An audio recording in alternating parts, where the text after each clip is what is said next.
Reka subire ndabaha ikaze mwese shuti banywanyi bacu mukunda kandi mugakurikira amakuru n'ibiganiro dutambutsa kuri chaîne yanyu ari nayo yacu Isange TV. Chaîne ibashikiriza amakuru n'ibiganiro biba bigezweho kandi biba vyakora amatohoza mu bisata bitandukanye, haba muri politiki, mu nkino, mu ndero, mu iperereza, mu gateka kazi na muntu, mu makungu ya kure ndetse n'andi makuru yose aba ariko aravugwa ijya nino. Ndabahaye mwiriwe, abandi ndabahaye mwaramutse bivanye naho muherereye. Iri ni iteka n'umunezero ntagira bigusubira kubana namwe banywanyi bacu mukunda kandi mugakurikira amakuru n'ibiganiro tubandanya gushikiriza amakuru n'ibiganiro biba bigezweho kandi biba vyakora amatohoza mu rurimi rw'ikirundi. Reka rero subire ndabaha ikaze mu makuru yacu, amakuru yo kuri iyi saha n'amakuru ahambaye kubiriko biravugwa mu butegetsi bw'u Burundi na cane mu gisata ca politike. Ni mu gihe rero Perezida Evariste Ndayishimiye ejo bundi yari yakoze impinduka mu butegetsi, aho ndetse yari yamaze gushirako leta ashasha. Ivyo byose twari twabibashikirije ndetse tubabarira nuko ivyo byose bihagaze mu makuru yacu yaramaze imisi avugwa nkuko twari twabibashikirije. Amakuru rero yihuta cane nuko kuri ubu ngubu leta ya Gervas Ndirakobuca iriko irahangana cane na leta ya Nestor Ntahontuye. Kuri ubu ngubu rero ibintu vyamaze kuyangara, umukuru w'igihugu c'u Burundi vyamuyobeye, ariko arashaka gusubiza ko leta ya Gervas Ndirakobuca bivanye nuko leta shasha iriko iramunanira. Turaza kubigaruka ko ku buryo bw'idonido tuze kubibashikiriza byose uko bimeze ndetse n'ibiri byaranze leta ya Gervas Ndirakobuca.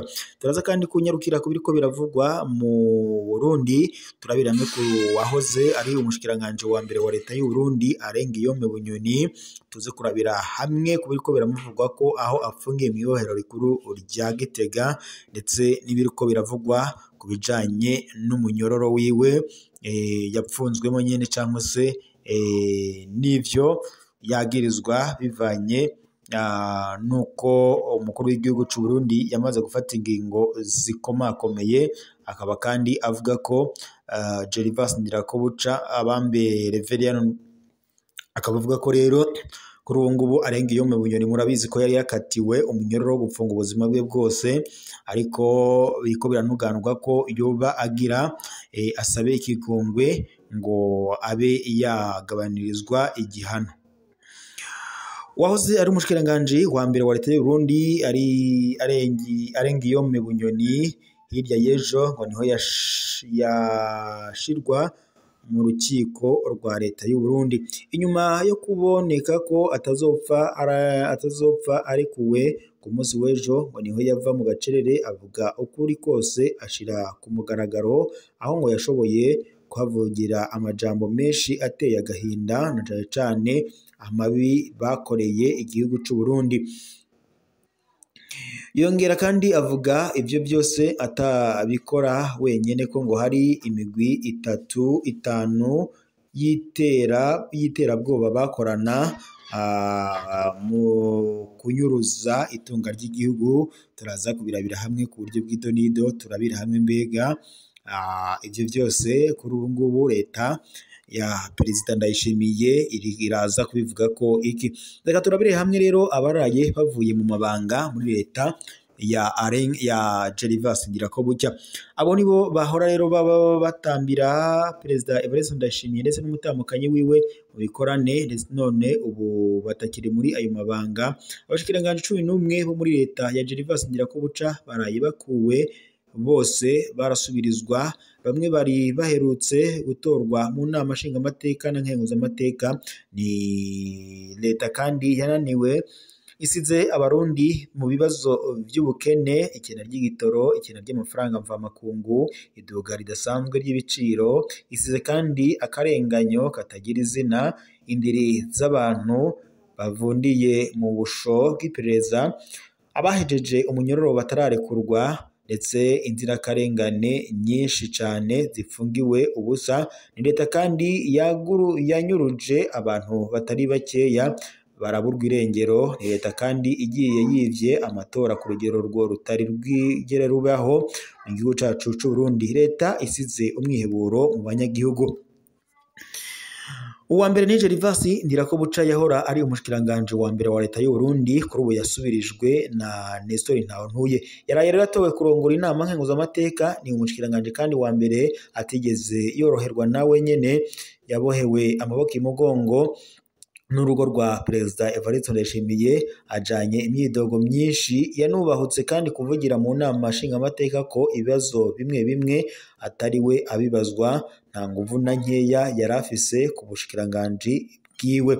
Wa kabiri ni Martin Niteretse, yari umushikiranganje w'intwaro yo hagati mu gihugu, iterambere rusange n'umutekano, ashobora ndetse ngo kuba ari nawe umushikiranganje yari yankwa kurusha abandi bose mu gihugu. Yayo Martin Niteretse akaba yararanzwe n'imvugo zo guhuruduka, asize amajambo ashobora kuzomwomako ubuzima bwiwe bwose. Yifuza ko ngo kandi abigeme batwara inda bazohora bakubitwa gushika bavuze uwabateye izo mbanyi. Yifuza kandi ko abana batazwi ngo base babo badasubira kwandikwa muri etat civile. Ikindi kandi ngo nuko yifuzaga ko urwego rw'abashinga ntahe rufudika mu Burundi. Yagiriza abaharanira agateka kazina muntu ngo kuba bakorana n'imigwi n'iyiterabwoba, akanabapfungira ubusa. Yifuza ko ata muntu ngo yosubira kwitwa perezida mu Burundi keretse umukuru w'igihugu gusa. Yifuza kandi ko atamukoyikayi cankwe umukomisiyoneri ngo basubira kubaho agiye afatishije indiri z'abantu ku karenganyo mu gihugu cose. Abarundikazi abarungika mu gufungirwa muri komine Bwambarangwe. Yasambuye kandi umugambwe CNL. Uyu mugambwe CNL murabizi ko wahoze uramuswa Honorable Agathon Rwasa, akaba ari we nyene yaramuswaga uyu mugambwe. Nyuma yaho rero yaje kuwamburwa uragezwa Nestor Girkwishaka. Ariko nk'uko amakuru dukura ku rubuga abigaragaza, avuga ko ibi byagizwemo uruhara ntangere na Martin Niteretse, mushikiranganje warujejwe iterambere rusange n'umutekano mu gihugu. Uyu Martin Niteretse kandi yateguye itegeko ry'amatora y'ubusuma bw'akataraboneka. Agiye kandi atigeze yambika umwambaro abapolisi mu kiringo c'imyaka 3 mu Burundi. Murabizi neza ko igipolisi c'u Burundi cama kiri mu myidogo, kivuga ko impuzu z'akazi zabahereyeko n'inkofero, bakibaza nimba ari abakozi b'igihugu canke se ari abasuma. Ibi rero birashavuze cane igipolisi, ndetse bakanadonda urutoke uyu mushikiranganje Martin Niteretse. Gusa Martin Niteretse mu minsi yaheze mbere yuko akurwa mu mabanga, yari yagabishije avuga ko agiye gukora ibishoboka byose igipolisi c'u Burundi kikaronka imyambaro ngo, ndetse kandi n'umwaka mbere yuko umwaka uhera ngo bakazohabwa n'undi mwambaro wa kabiri. Uyu rero akaba ari umushikiranganje ariko muri iyi minsi yari umushikiranganje w'intwaro yo hagati, ariko kuri ubu ngubu murabizi neza ko ari umushingamateka. Undi mushikiranganje ni Aretribe Mutabazi, yahora ari umushikiranganje wo kwivuna abansi ndetse no kwitwararika abahoze ku rugamba. Yari amaze imyaka 5 muri ayo mabanga.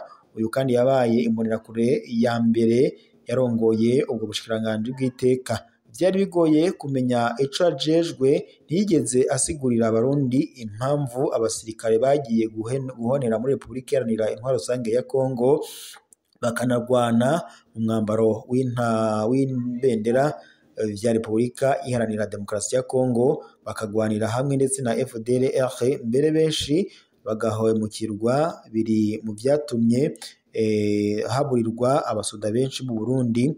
Ntiyanasigure kandi ingene abasirikare b'u Burundi bakoreshejwe nk'abacacuro, amafaranga bakorera akaribwa n'abandi.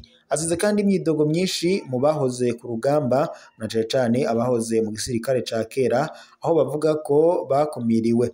Buri wa gatandatu yahora yama ari mu Kirundo mu nama z'imbonerakure ndetse n'iz'umugambi wa CNDD FDD. Nico kintu ngo ca mbere yari akerebutsemwo. Hari ico agiye kandi ngo ashoboye, asize ngo yubatse ibiro by'ubushikiranganje, ubu ni umushingamateka. Umushikiranganje wa kane ni Albert Shingiro. Uyu akaba yari amaze imyaka 5 ari umushikiranganje w'imigenderanire imigenderanire ndetse n'ubufashanya mu by'Uburundi n'amakungu. Hari ivyo yashitseko nk'ikurwaho ry'ibihano vyafatiwe Uburundi ku ntwaro ya Perezida Nkurunziza, ndetse no gutoza Uburundi mu nzego mpuzamakungu zitandukanye. Hari ibyamunaniye ari vyo bikurikira: kumvisha amakungu gusubira gufasha Uburundi nk'uko byari imbere ya 2015. Yaraboshwe cane n'amacakubiri akura mu byamushikiye muri kahise, ndetse binatuma yibera muri diplomasi y'urwanko ndetse no kwihora.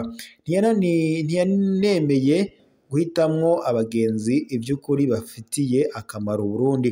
Umushikiranganji wa gatanu turaza kuraba ikurwa rya Domine Banyankimbona mu bushikiranganji bw'ubutungane, ndetse ni inkuru nziza cane. Abanyagihugu barashima cyangwa se baranezerewe no kubona uyu Domine Banyankimbona yarakuwe muri aya mabanga.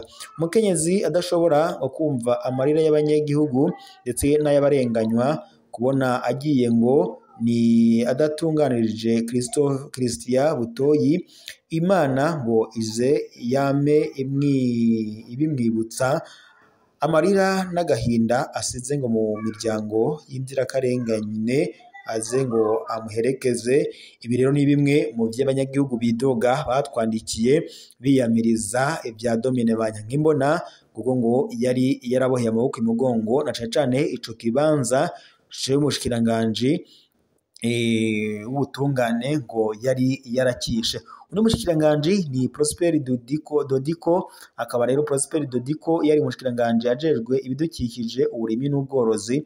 Uyu ni umushikiranganji akekwa cane mu biturire, anavugwa kandi ko ngo yoba yadodobereje uwo ngo yasubiriye ari we Sanctus Niragire ku ntwaro yiwe, kandi ngo abarimyi baraguze ifumbire, none arinze agenda benshi batararonka iyo fumbire bari baguze.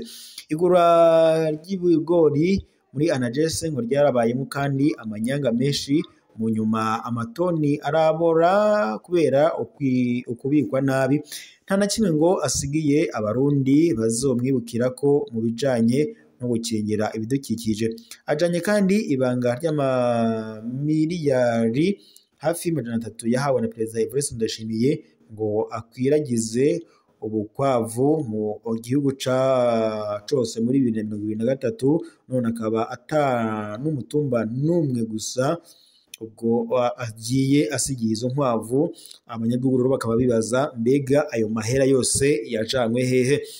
Undi mushikiranganji ni Dieudonné Dukundane, akaba ari inyenyeri yazimye. Uyu mushikiranganji akigenwa mu mabanga muri leta, akigenwa mu bushikiranganji, akigenwa ndetse no muri ico gisata c'ibikorwa vya leta n'inyubako, yari ngazananye umwete utari umworohe cyangwa se utari woroshe mu bashikiranganji. Yari kandi icitegererezo buri mwanya ngo yaba ari ugukoresha amabarabara arangije ngo ariko kuri ubu akaba arangije atawe cimwibuka ko ari umushikiranganji. Izina ryiwe ryavugwa mu migambi yo kunyaga amatongo n'amazu. Yari asigaye kandi akekwa mu biturire bikomeye, aho ndetse ngo yasinyisha amasoko ahambaye ya leta ajanye n'inyubako mw'ijoro. Undi mushikiranganji ni Ibrahim Uwizeye, yari amaze imyaka 5 ajejwe igisata c'amazi, ubutare ndetse n'amasoko ntanganguvu. Ikiringo ciwe caranzwe n'ibura ry'igitoro ku rugero ruteye isoni, nawe akama agerageza kuzirika abarundi ku katsi. Igisata c'ubutare caranzwe n'amanyanga menshi, amazi yarabuze rwose mu gihugu ahatari hake. Niwe kandi ikimenyetso ca leta yananiwe ica ihungira mu kinyoma. Umushikiranganji wa 9 ni Venuste Muyabaga, yari amaze umwanya muto muri leta. Mu mwanya wa mbere harabayeho abakozi n'abakukuruke bamwidogera. Abarangije hari abakozi ba leta bamushima ko aciye bugufi, ko abumviriza akanafasha ko ngo haboneka umuti mu mwanya muto. Abaye uwa nyuma mu bantu barongoye imigambwe na societe civile ya leta bari bashigikiye Evariste Ndayishimiye mu matora ya 2020. Yahora aza aratoramwo kamwe kamwe akashira muri leta, hama uko ihindutse agatora akandi. Abo ntibakurwa kubera amakosa, ni ikibazo cyo kubadodesha bakagarukanwa mu mabanga. Hatanguye kandi Deogratias Sanganiyumwami, hasubira kandi Deo Rusengwamihigo, ahereje kuri Venuste Muyabaga. Ivyo ibya 2020 biba biraheze, ubu nta numwe muri bo agarutse muri leta ya Perezida Evariste Ndayishimiye. Naho umushikiranganje wa 10 ni Imeride Sabushimitse, yanditse amateka nk'umushikiranganje wa mbere avuye mu bwoko bw'abatwa. Yahora ari umushikiranganje w'imibano, ugufatana mu nda, agateka kazina muntu n'iterambere ridakumira. Yamamaye nk'umukuru wa korale y'abashikiranganje batambira kabiri mu mwaka Perezida Evariste Ndayishimiye ndetse n'umukenyezi wiwe uko utunganya ibikorane byo gusenga. Ubu ni umukenguza amateka. Wa 11 ni Leocadia Ndacayisaba, yari umushikiranganje yajejwe kumenyesha amakuru, ibimenyesha amakuru n'iterambere rifatiye ku buhinga ngurukana bumenyi. Ni bake rero bari bazi nuko ari umushikiranganje, ubu ni umukenguza amateka. Wa 12 ni Gervas Abayeho, yari akiri nka mushasha, yatwara ubushikiranganje bujejwe akarere ka Afrika y'ubuseruko yase urwaruka, inkino n'imico kama. Ntaco abantu bazomwibukira ko asize, nta nico yigeze akora ngo atabare abarundi bahotewe bikomeye muri Tanzania. Ubu ni umushinga amateka. Muri iyi leta yananiwe hari abashikiranganje batatu bari bidogerwa n'abanyagihugu kurusha abandi bose: Martin Niteretse, Domine Banyankimbona, Ibrahim Wizeye, Marie Chantal Nijimbere ndetse na Prosper Dodiko. Ibisata byabo byari byarapfuye, nta nyishu nimwe baronka ku bibazo by'abanyagihugu bagowe. Bane baraye bakuwe muri leta. Marie Chantal Nijimbere we yongerewe amabanga ahambaye kurusha ayo yahoramwo nk'umushikiranganje wa mbere. Rero Lieutenant General Gervas Ndirakobuca ntaco ashiziye abanyagihugu, biragoye kuronka ico abarundi bazomwibukira ko leta yiwe, keretse kunanirwa nk'uko abanyagihugu n'ubundi mu mihingo itandukanye baba bagenda babyidogera. Ngibyo rero ivyari ko biravugwa ku ntwaro ya leta yari icyuye cyangwa se leta yakuwe. Kuri ubu ngubu rero hakaba hagezwe ko leta nshasha ya Nestor Ntahontuye. Tukaba rero twebwe abanyagihugu b'u Burundi dutegereje nimba iyi leta ya Ntahontuye yoyo ari impinduka izozana mu Burundi. Reka rero mbashimire mwese mwari kumwe natwe mu makuru n'ibiganiro twariko turashikiriza kuri iyi saha. Areka ayaka kanya tuyasozere ngaha, gusa mwebwe gufera suivre na partage na s'abonner, tubane makuru araza kuba ageze uko mu masaha araza kuba akurikira.